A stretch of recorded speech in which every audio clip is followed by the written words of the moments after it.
Hey, what's up guys, how you doing? It is Lasty here. Welcome to another FIFA 17 Ultimate Team potential player ratings video. Now, in the previous episode, I covered the potential ratings for Manchester City players. You know, we talked about Aguero, Joe Hart, Yaya Toure, Gundogan, David Silva and Kevin De Bruyne.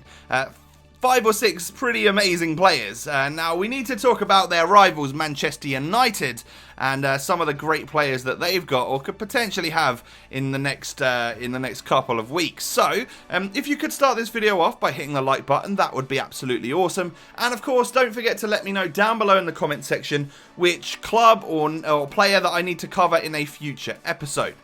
So I have already talked about 3 players that are Manchester United players, or it could be Manchester United players by the time this video goes out. Martial and Ibra, of course, are settled and definitely are United players. I covered Martial in the potential cover stars video, and then when I did a BPL strikers video, I of course covered IBRAHIMOVIC. And I've covered Paul Pogba in a Juventus episode, but I gave him a Juve badge or a Man U badge.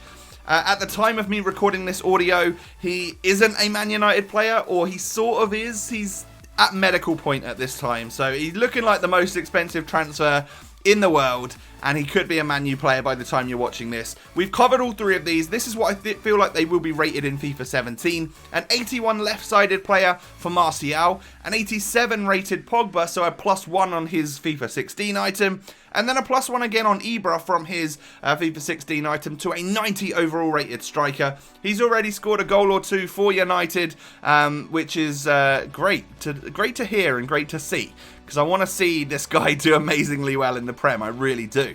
So our first player today that we need to properly cover, that we haven't already looked at, is this guy, David De Gea, the Spaniard goalkeeper who plays for Man United.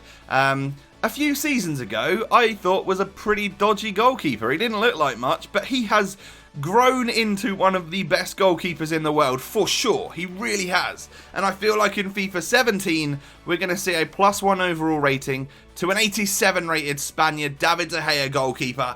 He's going to be pretty sweet. So, in terms of stats, I've pretty much knocked everything up by 1, maybe positioning by a couple, and then nothing on the diving. Basically, we're going to see a nice, well-rounded, awesome goalkeeper here that is most definitely going to cost you a pretty penny.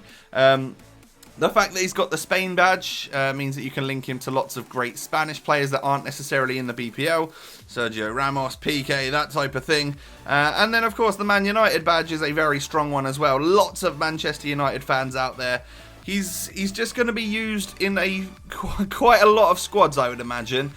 So that will, of course, boost his price tag quite a bit, especially at the start of the game. If you pack yourselves an 87 rated De Gea, you're going to know it. You're going to be able to sell that guy for a pretty penny. In terms of actual, what do I think he'll cost? I feel like at the start of the game, this is going to be a 100k card.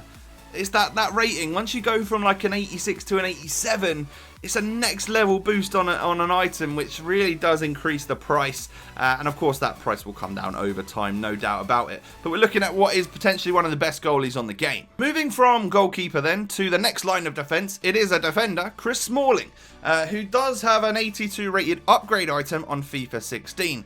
I believe this was a +3. I think he started out as a 79 rated overall and then got this awesome +3 boost. He's good on FIFA, you know, 76 pace, 85 defending, 82 physical. Great stats for a centre-back there. I feel like it's only going to get better. I feel like England's Chris Smalling is going to have a +1 overall from FIFA 16 to 17 to be an 83 rated centre-back.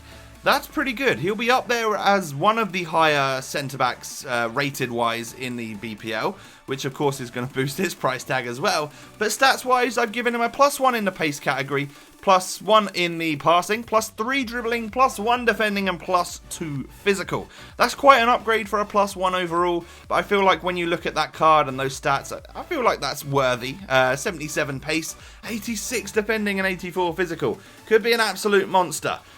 Lots of people are going to want to use this guy, including me. BPL squads, especially at the start of the game, nice and popular. People want to get their favourite players from their favourite teams on Ultimate Team straight away, which means, of course, very, very expensive. Again, the skills and weak foot don't really matter for the goalkeepers or the defenders. Sometimes I find a 3-star skill centre-back is useful, but it's not necessarily essential, and I don't think Chris Smalling will have that in his locker. I feel like he's just going to be a standard 2-star skills, 2 or 3-star weak foot kind of player, but a bit of a rock at the back for your ultimate team. And of course, English means that you can link him to lots of other great players, especially the ones that are going to get boosts this year, such as sort of Eric Dyer, Dele Alli, all of those type of players. It's going to be a nice strong link to have. Okay, so moving from defence to midfield, or attacking midfield you could say, we're going to talk about Wayne Rooney. FIFA 16 has a standard striker item. However, I don't feel like he's going to really be a striker much more. They've got Ibra now, of course. They've got some decent wingers. I feel like there's that attacking midfield spot there, or centre forward almost spot for Rooney, that is just going to work perfectly well. I like Rooney playing for England in that more midfield role. I feel like he's a hard worker and he does a better job there, rather than that out-and-out striker where he just didn't seem to really cut it, in my opinion. Still a great player. I still think we're going to see an 86 rated Rooney overall. Not really many stat changes, apart from ones which would just reflect the fact that he's moving from an out-and-out striker to an attacking mid. You know, like the increase in defending, as a striker doesn't normally have great defending. But a decent card still, you know, like he might lose a little bit on the physical side, he might gain a little bit on the pace, he might gain a little bit on the shooting, I don't know. I feel like we're going to see a pretty similar card, just with slightly different stats. And I've given him 75 pace, 81 dribbling, 86 shooting with 83 passing. That's decent stats for a cam right there. And then 50 defending and 85 physical. I can't wait to use him. I feel like he's going to be a bit of a boss. Even at centre midfield, he's going to be a great player to have, because he has this nature of being this very physical player, and he does work hard. I'm expecting high work rates, of course. Again, 3-star skill, 4-star weak foot, that type of thing. Long shots galore, and you can expect Rooney to probably cost a pretty penny in the likes of sort of 30 to 50k at the start of the game. Right, another attacker that Man United have got their hands on, a new player joining their ranks, is Henrik Mkhitaryan. I hope I'm pronouncing his name right. Mkhitaryan is how I'm going to say it for the rest of this video. Let me know down below in the comments if I am, of course, pronouncing his name wrong for future videos. So, this guy had an amazing season for Dortmund, and he got lots and lots of assists. That is going to definitely be reflected in FIFA 17. I feel like we're seeing a +2 overall to an 85 rated winger. And in terms of stats, I've gone quite mental on some of the upgrades there. I reckon we're going to see 87 pace and 88 dribbling, 79 shooting and 85 passing, as well as 55 defending and 72 physical. What that means is actually a +4 in the shooting department, and then a +6 overall on his passing, to really reflect the amount of assists this guy got in the previous season in the Bundesliga. I feel like he deserves it, and I think a lot of other people have rated him as an 85 overall. This is what his current like head-to-head rating would be, I believe, an 85. So they're really showing the massive upgrade. Of course, it doesn't hurt that he's moved to a gigantic club in the BPL as well for him to get that upgrade. I think this is one that EA will definitely look to do. An 85 rated Mkhitaryan.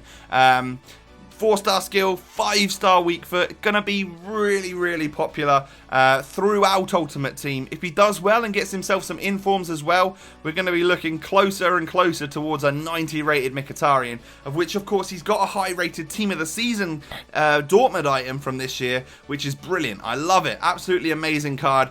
Hope he's as good in FIFA 17 as he is this year.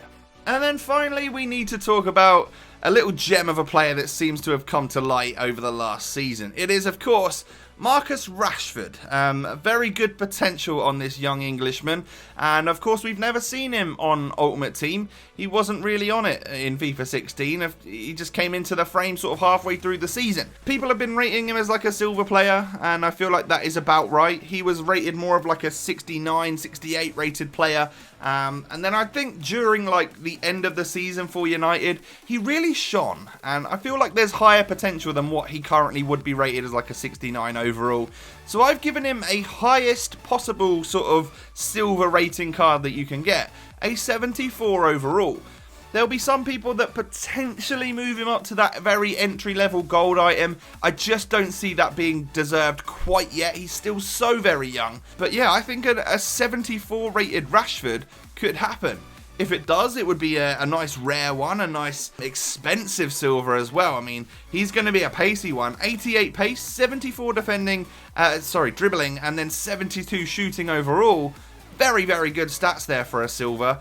3-star skill, 3-star weak foot or 4-star weak foot, that type of thing. So relatively standard one, but he's going to be this very young, very pacey striker on the game. May not be so good on the ball or at shooting, but people see the pace card, they see the pace stat, they see the Man United badge, the England flag, and the fact that he's a nice rare silver player, and they're going to want to pay some coinage for him. Being a player that will be coming into FIFA 17 as a new one that we've not used before, I'm extremely excited to try him out, see how good he actually is. Marcus Rashford, yeah, a real one for the future, I'm sure. So those are the Manchester United potential player ratings that we've covered today. Some of the biggest and best players in this club. Overall, I think we've looked at around 8 players from Man United, which is great. Nice to cover a lot of their good players. If you could let me know down below in the comments which club or player that you particularly like me to cover that I haven't already done so, that would be awesome. And of course, whilst you're there, if you could hit that like button on today's video, I'd really appreciate it. It motivates me a lot to make these types of this type of content for you guys. So that's Man United covered. I hope you've enjoyed. I hope you agree with the ratings. And we've now covered Man United and Man City in the BPL. Do we need to cover other rivals in the BPL, like maybe Arsenal and Tottenham, that sort of thing? Let me know in the comments below. Thanks for watching. Have a great day, and I will catch you next time, guys. Peace.